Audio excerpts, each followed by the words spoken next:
Oi pessoal, eu sou o Emanuel, esse aqui é o Sebo Velho, local onde eu compartilho por vídeo as minhas experiências literárias com vocês. Hoje, o nosso clássico vídeo de leituras do mês, dessa vez leituras do mês de outubro, o mês do meu aniversário e o mês que eu fiz uma experiência literária programada já lá no início do ano. Então já vai deixando um curtir nesse vídeo, já vai compartilhando para a galera que você conhece, que gosta de literatura. E vamos lá, vamos ver o que eu li nesse mês de outubro.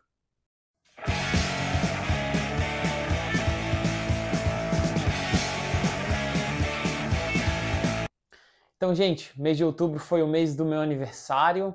Algumas pessoas que já acompanham aqui o canal e que acompanham também o Instagram do Sebo Velho já sabem disso. Nesse mês de outubro, no dia 23, mais especificamente o dia que eu comemorei meus 28 anos de idade, eu coloquei no Spotify mais um episódio, mais uma sessão do podcast Fale Mais sobre Livros, um projeto também envolvendo literatura que eu estou tocando com o meu colega Ulisses. Então, se você está acompanhando esse canal aqui e tiver interesse, lá no Spotify, podcast chamado Fale Mais sobre Livros, é um podcast de literatura que eu estou fazendo, realizando, construindo, junto com o meu amigo Ulisses. Lá a gente vai falar sobre literatura, já falou um pouco sobre leituras terapêuticas, e nesse mês de outubro fizemos um episódio especial de aniversário, por causa de uma coincidência, e também para trazer um convidado que foi extremamente especial para nós dois. Então já fica aqui, antes de começar o vídeo, esse convite para escutar esse episódio e também para conhecer esse projeto do podcast, caso você não conheça ainda. Vamos lá, vamos para esse mês de outubro, o que rolou de leituras por aqui. Não consegui produzir nenhum outro vídeo para vocês, foi bem corrido esse mês, mas como prometido, gente, sigo firme com o vídeo de leituras do mês, esse resumão de tudo que eu li, de todas as minhas experiências dentro da literatura, compartilhar elas aqui com vocês, tá bom? Então, de novo, deixa o likezinho aí para fortalecer um pouco mais o canal, o YouTube seguir divulgando eles, eu seguir conhecendo mais pessoas como eu tenho conhecido através desse projeto do Sebo Velho. No início do ano, eu fiz uma espécie de TBR, que é uma espécie de programação do que eu quero ler para o ano de 2024, para o ano que está chegando. E dentro dessa programação, eu queria fazer um mês dedicado a um autor específico. E daí eu estava com alguns livros do Roberto Bolanho, um escritor chileno que eu sou bastante fã, li aqui já os maiores romances dele. Estava com 3 livros tiquititos dele parado aqui na minha estante e decidi que em algum momento de 2024 eu faria essa experiência de ler livros de um mesmo autor na sequência, assim, meio que dedicar um mês a ele. Esse foi o mês de outubro, o mês do Roberto Bolanho. Mas antes de comentar com vocês como foi essa experiência bolanhesca, eu vou comentar sobre uma leitura que eu finalizei no início de outubro, cheguei a mencionar no último vídeo, mas tive que terminar o livro para poder dar o meu veredito. Eu estou falando de Nostalgia, do escritor romeno Mircea Cartarescu, um livro editado pela editora Mundarel, com tradução do Fernando Klabin e um prefácio excelente do Leonardo Francisco Soares. Quando eu comecei a ler o Nostalgia para o final do mês de setembro, eu rapidamente comentei lá no Instagram do Sebo Velho, gente, se vocês têm um Nostalgia parado na estante de vocês, assim como eu tinha, façam o favor para vocês mesmos de puxarem ele da estante e começarem a ler. Porque o início desse livro aqui, a primeira história dele, é algo surpreendente, tá? Para quem gosta de literatura meio que pós-moderna, que vai trabalhar uma espécie de literatura sobre a própria literatura, uma espécie de metaficção, uma narrativa meio espiralada, narrativas um tanto quanto borgianas, talvez, aonde certas situações muito específicas e micro vão se tornando muito macro e muito abrangentes. Esse livro aqui é um prato cheio para quem gosta desse tipo de ficção, de narrativa ficcional. É um livro um tanto quanto diferente na sua forma, tá, pessoal? Ele vai ter aqui um prólogo, onde uma espécie de escritor do livro fala sobre o processo de escrita dele, uma coisa meio aí que eu tô falando, né? Uma espécie de literatura sobre a própria literatura, a figura do escritor ali aparecendo, dialogando conosco, o leitor, algo bem assim, super diferente e que provocativo, assim, provocativo comigo quanto leitor dessa obra. Depois desse livro, ele vai para depois desse prólogo, a gente vai ter uma narrativa chamada O Roletista, que é uma espécie de conto e que vai falar sobre um cara que está envolvido numa espécie de submundo, assim, da roleta russa, e daí vai tomar proporções, assim, gigantescas esse conto. É uma das coisas mais bem escritas que eu já li nos últimos anos, realmente, tá? Se eu for pegar um apanhado aí de tudo que eu ando lendo desde quando eu montei o Sebo Velho aqui e venho compartilhando as minhas experiências com vocês, eu acredito que esse conto específico, O Roletista, que é a primeira narrativa mais longa do Nostalgia, eu acredito que esse conto aqui deve estar no top 5 das melhores coisas que eu já li. Sério. Depois o livro vai para uma parte chamada Nostalgia, e daí essa narrativa se desdobra para outras partes chamadas O Mendébil, Os Gêmeos e Ren. Também são narrativas meio que separadas, mas que em uma leitura atenta, que às vezes passa despercebido também, passou por mim em algumas partes, tem algumas coisas que se conectam, tá? E dá um tom meio que de sonho mesmo, todas essas partes aqui. A minha favorita foi o Mendébil, que vai se alongar em uma história a respeito de algumas crianças, bem pequenas mesmo, por volta de 7 anos, e vai falar um pouco do expediente delas de brincadeiras e da chegada de um menino novo no condomínio onde eles brincam e de todo o estranhamento que eles têm com aquela figura e de como aquela figura é diferente deles e vai modificando aquele cosmos que eles tinham, assim, cheio de referências, cheio de símbolos, significados que tornam a leitura dessas narrativas extremamente frutíferas para nós como leitor, assim. E daí depois o Nostalgia encerra com uma narrativa já bem mais separada de todas essas outras, assim como o Roletista, chamada de O Arquiteto. Também um conto onde uma situação muito específica, algo meio que comezinho, meio que micro de novo, toma proporções universais, atmosféricas, extremamente macro, globais, enfim. Mircea Cartarescu é, de longe, um escritor que não é tão fácil de ler, mas que proporciona uma experiência literária deliciosa, tá? Como algumas pessoas já sabem ali pelo Instagram do Sebo Velho, fico extremamente ansioso agora para ler o romanção dele chamado Solenoide. Me parece aí que dos últimos anos dentro da literatura vem cada vez mais se tornando uma espécie de unanimidade para quem leu. Chegou ao Brasil esse ano pela Mundarel. Quero muito ler. Se eu pegar esse livro em mãos aí até o ano que vem, gostaria de talvez propor um projeto de leitura dele aqui no Sebo Velho também. Enfim, ideias aí ventilando. Mas, para iniciar o mês de outubro, então, eu terminei o Nostalgia, muito impulsionado também para conhecer logo a obra do Cartaresco, antes de ler o Solenoide.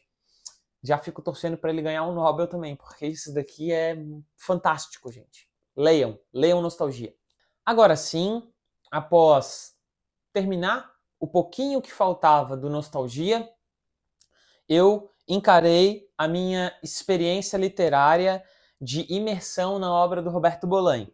Aí eu peguei os 3 livros dele que eu tinha aqui na estante, que não haviam sido lidos ainda. Em um primeiro momento até pensei em ler eles numa ordem cronológica, pegar o primeiro que havia sido publicado no original e assim por diante. Mas aí decidi que não. eu iria começar pelo que eu mais estava interessado em conhecer. Então, a minha segunda leitura do mês de outubro foi o Noturno do Chile, do Roberto Bolanho. Edição bonitinha, da Companhia das Letras, com tradução do Eduardo Brandão, que traduz, eu acho que a maioria dos livros do Bolanho. Pelo menos eu já li alguns outros que é traduzido por ele. O que é que vamos ter aqui em Noturno do Chile? Por que eu escolhi ele para começar? Primeiro que Noturno do Chile é uma espécie de novela, romance bem curto, onde a gente vai ter como protagonista um padre, que também é crítico literário e arrisca escrever alguma coisa também. Então, uma figura que já me chama a atenção logo de cara, né? Um padre, crítico literário, interessante. Para aumentar o meu interesse por esse livro, ele é todo escrito em um único monólogo desse padre. O padre já um pouco adoecido, meio que em um insight assim, revisita várias cenas, várias situações da sua vida. Para estabelecer um paralelo, para quem está ligado, Noturno do Chile é escrito no estilo do Thomas Bernhard, então, um monólogo único, sem quebra para parágrafo, uma cascata desse padre revisitando cenas da sua vida. Aí o que ele revisita da sua vida, Emanuel, nesse livro, para valer o mergulho? Bom, como eu falei, ele é um crítico literário, então ele passa a revisitar momentos em que ele estava em contato com umas figuras meio ricas do Chile, na sua época de juventude. Figuras ricas, adoradores de arte, figuras que transitavam por curadorias de obras plásticas, por círculos literários, que tinham muitos livros. Então ele, no início da sua vida de padre, né, do sacerdócio, também conhecia esse pessoal da alta sociedade chilena envolvida com literatura. Então as primeiras rememorações no monólogo desse padre são dentro de pessoas desse tipo, assim. E daí lá ele vai ter cenas onde ele vai estar no mesmo espaço que o Pablo Neruda e vai ter alguns rasantes assim de reflexão a respeito da literatura, a literatura em contraste com essas pessoas que tinham um patamar financeiro, social maior, assim. Vai trazer já aí uma digital bem forte da obra do Bolanho, que é essa questão de comparar um pouco a obra de quem escreveu aquela obra, né? Essa figura assim vamos pegar o Neruda, né? A poesia do Neruda, toda aquela grande obra dele que o padre aqui admira, e ele conhecendo um pouco o Neruda nos bastidores. Isso é algo que está bastante na obra do Bolanho, principalmente quando ele vai fazer as comparações, né, de grandes escritores, de grandes obras produzidas e assim, o que as pessoas que as produziram faziam, né, que ideias que essas pessoas tinham. Isso é um tema que interessa bastante Bolanho, a gente já começa a ter no início do Noturno do Chile. Depois a gente vai para coisas um pouco mais assim, talvez abstratas, não tão diretas. Vai ter uma cena aqui um período do monólogo do padre que eu adoro, que é quando ele recebe uma missão para ir para a Europa, aprender sobre falcoaria. Eu pensei, cara, o que é isso, assim?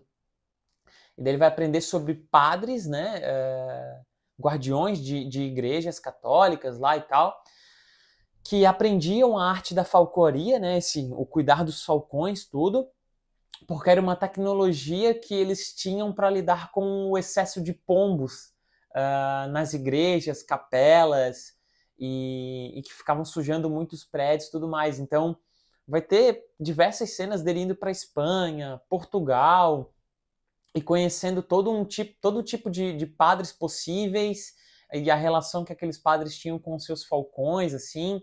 Vai ter uma cena maravilhosa do Lacroix, né? Que é o Sebastian Urrutia Lacroix. é o nome do protagonista, esse padre crítico literário. Vai ter uma cena dele linda à noite com o Falcão, assim, dessas poesias que aparecem na prosa meio que esportiva do Bolanho, assim, que é de uma das coisas mais maravilhosas para mim, que já sou fã do Bolanho, mas que eu recomendo que vocês experimentem. Depois dessa missão da folcloraria, esse personagem recebe uma missão muito mais desafiadora.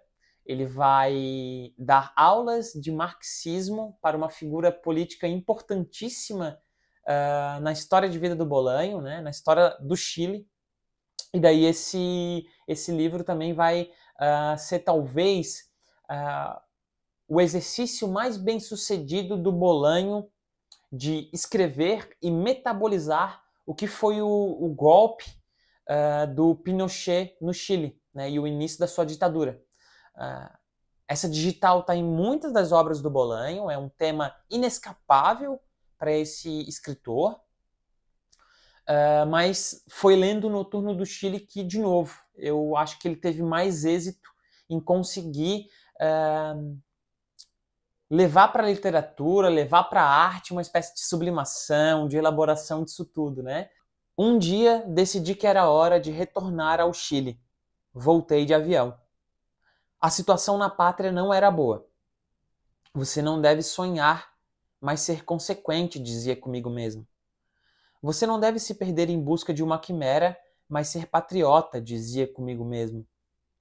No Chile as coisas não iam bem. Não sou um nacionalista exacerbado, mas sinto um amor autêntico pelo meu país. Chile, Chile. Como pudeste mudar tanto? Perguntava às vezes, debruçado na minha janela aberta, olhando a reverberação de Santiago na distância. Que fizeram contigo? Os chilenos enlouqueceram? De quem é a culpa? E outras vezes, enquanto caminhava pelos corredores do colégio ou pelos corredores do jornal, dizia: até quando pensas continuar assim, Chile? Tem uma outra cena também, aí de novo um polegar do Bolanho, uma digital do Bolanho impressa em suas obras, onde o Rútia decide reler os gregos. Então ele vai traçando alguns paralelos, né? Enquanto ele lia o Tales de Mileto, o Homero, estava acontecendo uma coisa. Enquanto ele lia Sofócles, Eurípides, outra coisa ia acontecendo. Ele vai trazendo todo um paralelo dessa releitura dos gregos com acontecimentos políticos da época. Enfim, ao meu ver, assim, é na literatura a obra máxima sobre a ditadura do Pinochet, sobre essa mudança na vida chilena, sobre as pessoas que vivenciaram isso, sem pieguismos, sem romantizações, com aquelas ideias sinceras, particulares, mas de carne e osso que o Bolanho consegue trazer. Após Noturno do Chile, um livro que exige um pouco, embora pequeno, pelo caráter do seu formato, né? Um monólogo inteiro, sem interrupção, enfim, exige um pouco, né, da rotina de leitura. Aí quis partir para outra vibe, então eu peguei o livro de contos do Bolanho, Putas Assassinas, também com tradução do Eduardo Brandão, também publicado maravilhosamente pela Companhia das Letras.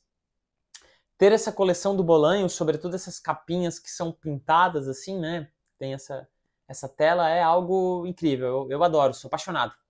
A experiência de ler Putas Assassinas também foi uma experiência muito boa, porque, enfim, eu gosto muito da prosa do Bolanho, gosto muito do seu estilo, gosto muito dos temas que aparecem na sua literatura, e em Putas Assassinas não é diferente. A gente vai ter aqui uma salada de fruta bem legal dos temas, da estética do Bolanho. Então vamos ter aqui contos que estão mais ali ligados às temáticas da violência que ele trabalha. Vamos ter outros contos que estão um pouco mais ligados com a vibe literatura sobre literatura. Vamos ter algumas outras coisas também sobre personagens viajantes, personagens que não pertencem a algum lugar, que estão tentando se encontrar, essa espécie de nomadismo que o próprio Bolanho viveu em vida. Entretanto, não é o livro de contos que eu recomendo dos que eu li para se experimentar e para conhecer o Bolanho. Eu sigo recomendando o Chamadas Telefônicas, tá? Uma outra leitura que eu já fiz. Ao meu ver, se você quer começar o Bolanho por contos, leia Chamadas Telefônicas, também traduzido pelo Eduardo Brandão. Mas voltamos a esse daqui. Esse daqui eu achei um pouco mais difícil. Ele não tá assim, não é tão didático se você quer conhecer a obra do Bolanho.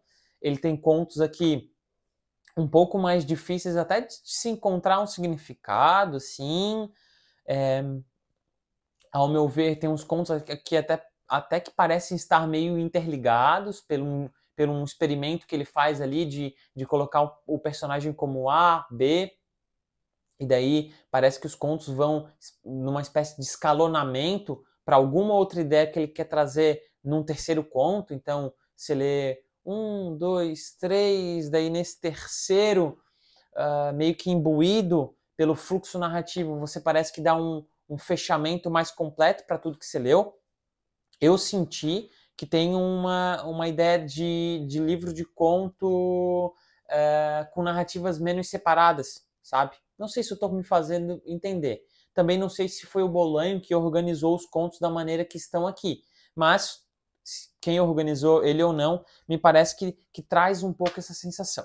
Dos contos aqui, eu destaco o conto Buba, que é um conto onde os protagonistas são jogadores de futebol. Era uma paixão do Bolanho também, ele em alguns momentos faz referência, eu estou olhando aqui para a figura do Bolanho colada na minha parede.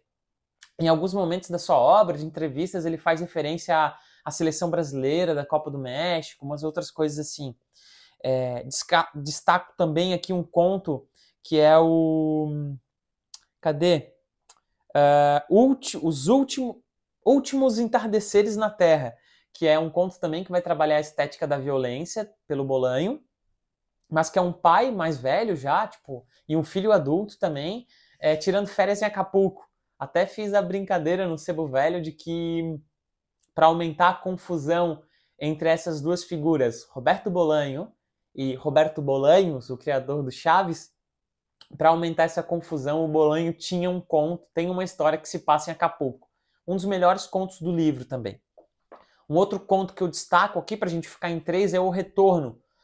Um conto bizarríssimo, tá? Sobre vida após a morte, que me pegou totalmente de surpresa. Enfim, tá aqui, Putas Assassinas, livro de contos do Bolanho, foi a minha terceira leitura do mês de outubro. E para encerrar as leituras do mês, e fechar o hat-trick, para trazer uma linguagem do futebol, eu peguei aqui A Pista de Gelo, do Roberto Bolanho, também traduzido pelo Eduardo Brandão, também publicado excelentemente pela Companhia das Letras. Esse livrinho aqui estava esgotado na época que eu conheci o Bolanho. Até esse exemplar aqui eu tive que pegar em sebo, ir atrás, assim, mas já foi reeditado, assim como o Noturno do Chile também, então tá bem fácil de vocês acessarem esses livros do Bolanho, tá? A Pista de Gelo foi o primeiro romance do Bolanho publicado. Eu havia lido meio que por cima na internet, em comentários, em algumas páginas, que esse aqui era um Bolanho bem menor, no sentido de qualidade literária da obra.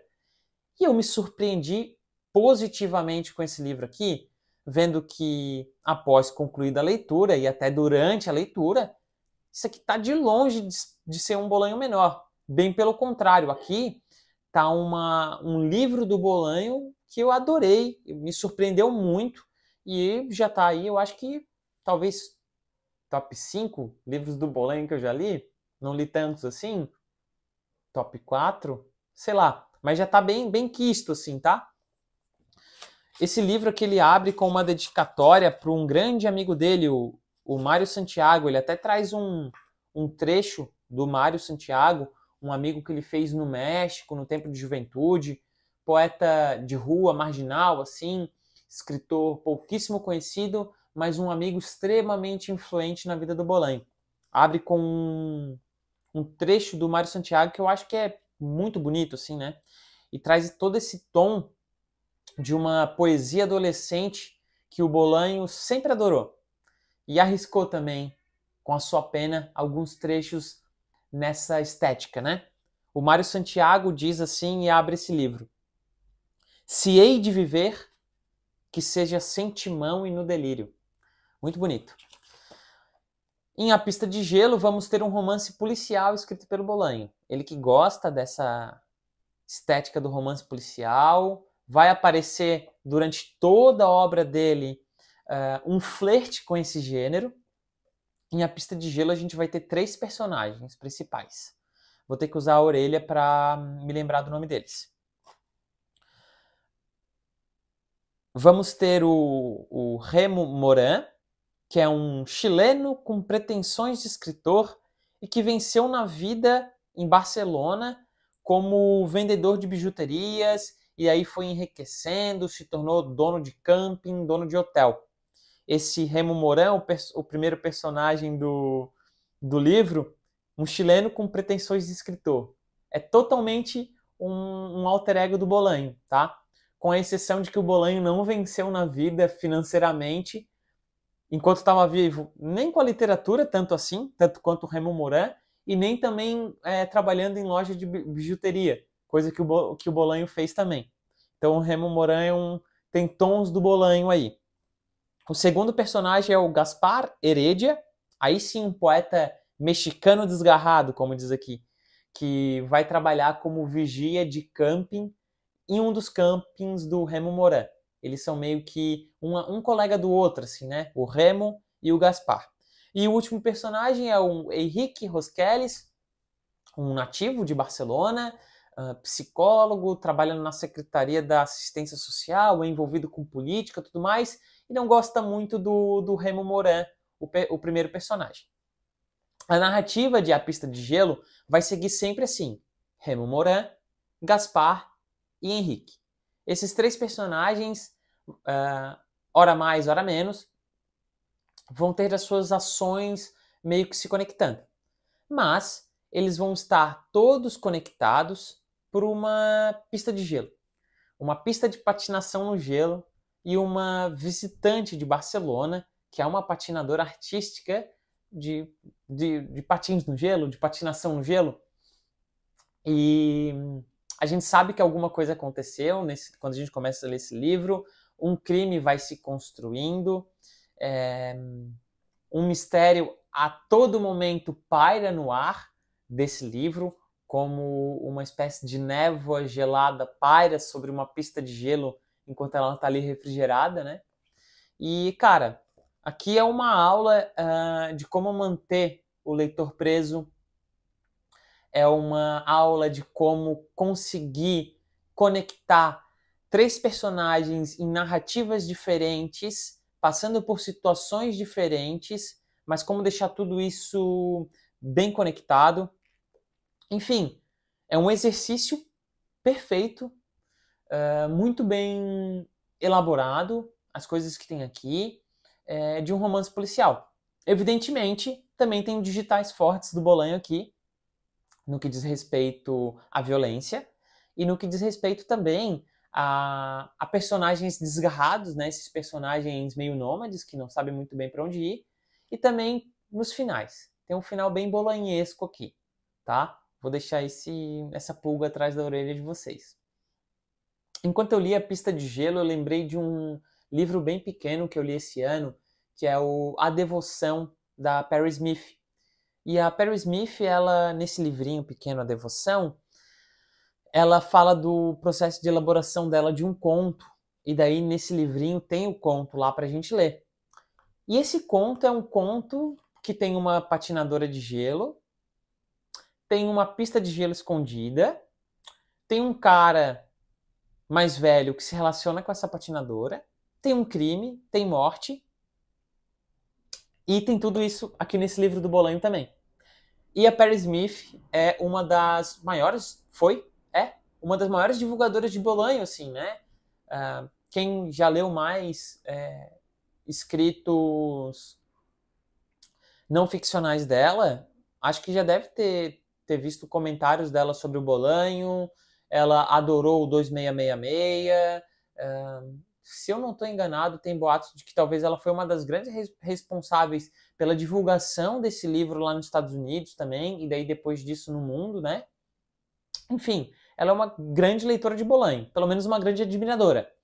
E daí eu fico pensando se ela chegou a ler A Pista de Gelo, se ela se inspirou um pouco também na Pista de Gelo para escrever esse continho que está lá no Devoção. Enfim, fiquei com essa pulga atrás na orelha e eu acho que vale a pesquisa, né? Ou se apenas os dois tiveram essa comunhão do universo, sim, e produziram obras semelhantes. Mas, então foi isso, minha gente. Para resumir essa experiência literária de ter dedicado um mês ao Bolanho, com um intruso aqui, né? Um intruso muito bem-vindo, por acaso. Eu avalio que foi bem legal fazer essa experiência de dedicar um mês a um escritor só. Eu acho que vai ser mais legal se futuramente eu repetir essa experiência dedicando um mês a um escritor que eu ainda não conheço tanto. Aí eu acho que vai ser uma experiência de aprofundamento, de descoberta, muito mais empolgante. Tive essa ideia enquanto falava aqui com vocês pela câmera, tá? Então, quem sabe, né? Quem sabe num futuro próximo eu não faça aí leituras do mês descobrindo a obra de algum escritor, né? E dedique o mês todo a ele. Mas, por enquanto, no mês de outubro foi isso daqui que eu li. Deixem os comentários de vocês sobre as minhas impressões desses livros. Se já leram algum deles, comentem também. Deixem sugestões de outras maratonas literárias para fazer, né? De outros mergulhos profundos na obra de algum escritor. E não se esqueçam, né? Deixa o like, se inscreve aqui no canal. Um abraço para todo mundo, ótimas leituras e até o próximo vídeo.